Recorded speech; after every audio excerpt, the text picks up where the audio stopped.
नमस्कार दोस्तों, आज की कहानी है भाग्य और बुद्धि का मेल। एक दिन एक स्थान पर भाग्य और बुद्धि की मुलाकात हो गई। दोनों बैठकर बातें करने लगे। बातें करते करते उनमें बहस छिड़ गई। भाग्य ने कहा, मैं बड़ा हूँ, अगर मैं साथ न दूँ तो आदमी कुछ भी नहीं कर सकता। मैं जिसका साथ देता हूँ उसकी ज़िंदगी बदल जाती है, चाहे उसके पास बुद्धि हो या ना हो। बुद्धि ने कहा, बुद्धि के बिना किसी का भी काम नहीं चल सकता। बुद्धि ना हो तो केवल भाग्य से कुछ नहीं बनता। आखिर दोनों ने फैसला किया कि खाली बहस करने के बजाय अपनी अपनी शक्ति का प्रयोग करके देखते हैं, पता चल जाएगा कि कौन बड़ा है। वे दोनों एक किसान के पास गए। किसान बहुत ही गरीब था। वह अपनी कुटिया के बाहर बैठा अपनी किस्मत पर रो रहा था। भाग्य ने कहा, देखो, इस इंसान के पास बुद्धि नहीं है, मैं कैसे इसका भाग्य बदलता हूँ। यह खुशहाल और सुखी हो जाएगा, तुम्हारी ज़रूरत ही नहीं पड़ेगी। किसान की कुटिया के साथ ही उसका एकमात्र खेत था। उसने उसमें ज्वार बो रखी थी। बालियाँ आ रही थी। इस बार उसने बालियों को निकट से देखा। बालियों में ज्वार के स्थान पर भाग्य के प्रताप से मोती लगे थे। बुद्धिहीन किसान ने अपना माथा पीटा और कहा, अरे, इस बार तो सत्यानाश हो गया। ज्वार के स्थान पर यह कंकड़ पत्थर भला क्या उगाए हैं। किसान रो ही रहा था कि उधर से उस राज्य का राजा और उसका मंत्री गुजरे। उन्होंने दूर से ही ज्वार की वह खेती देखी। मोतियों की चमक देखते ही वह पहचान गए। दोनों घोड़ा गाड़ी से उतरे और निकट से देखा। वे तो सचमुच के मोती थे।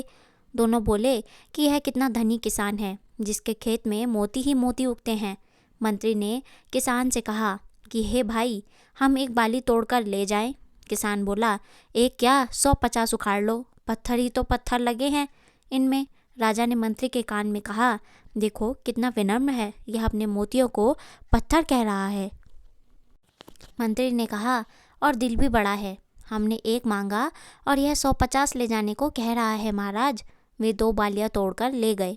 घोड़ा गाड़ी में बैठकर राजा ने मोतियों को हाथ में तोलते हुए कहा, मंत्री, हम राजकुमारी के लिए योग्य वर ढूंढ रहे थे ना, तो दूर क्यों जाएं।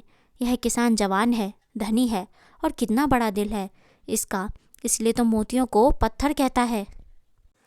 क्या ख्याल है। मंत्री बोला, महाराज, आपने मेरे मुंह की बात छीन ली। मंत्री घोड़ा गाड़ी से उतरकर किसान के पास गया और किसान के हाथ पर एक सोने की मुद्रा रखकर कहा, युवक, हम तुम्हारा विवाह राजकुमारी से तय कर रहे हैं। किसान घबराया और बोला, नहीं मालिक, मैं एक निर्धन किसान हूँ। मंत्री समझा कि विनम्रता के कारण ही वह ऐसा कह रहा है। उन्होंने उसे उसकी पीठ पर थपथपाकर उसे चुप करा दिया। राजा के जाने के बाद किसान ने लोगों को बताया कि उसकी शादी राजकुमारी से तय हो गई है। सब हंसे। एक ने कहा, अरे बेवकूफ़, यह शायद तुझे मरवाने की चाल है। हम तो तेरे साथ नहीं चलेंगे, कहीं हम भी मारे न जाएं। अकेले अपनी बारात में जाना। किसान को अकेले ही जाना पड़ा।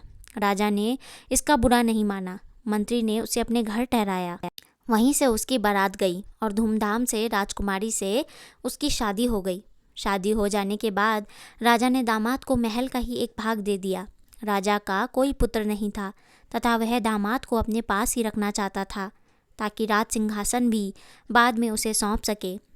राज परिवार की परंपरा के अनुसार राजकुमारी वधू के वेश में सज धज कर खाना लेकर रात को अपने पति के कक्ष में गई।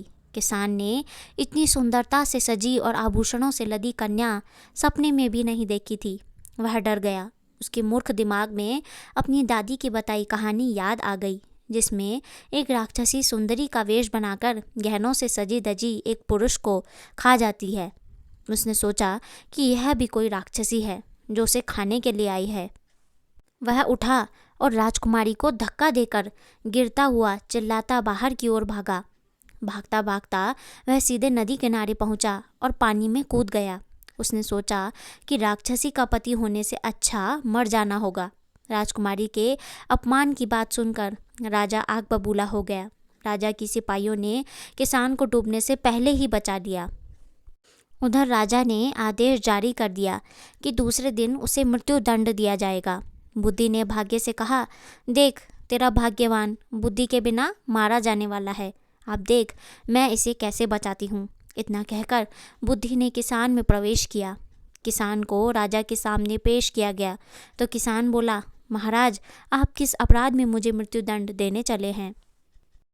मेरे कुल में मान्यता है कि विवाह के पश्चात पहली रात को यदि वर वधू की जानकारी में कोई व्यक्ति नदी में डूब मरे तो वधू विधवा हो जाती है या संतानहीन रह जाती है। जब मेरी पत्नी मेरे कक्ष में आई तो नदी की ओर से मुझे बचाओ बचाओ की पुकार सुनाई दी। मैं तुरंत उठकर डूबने वाले को बचाने के लिए भागा। आप मुझे कोई भी दंड दें, मैं अपनी पत्नी के लिए कुछ भी करूँगा। उसकी बात सुनते ही राजा ने उठकर किसान को गले लगा लिया।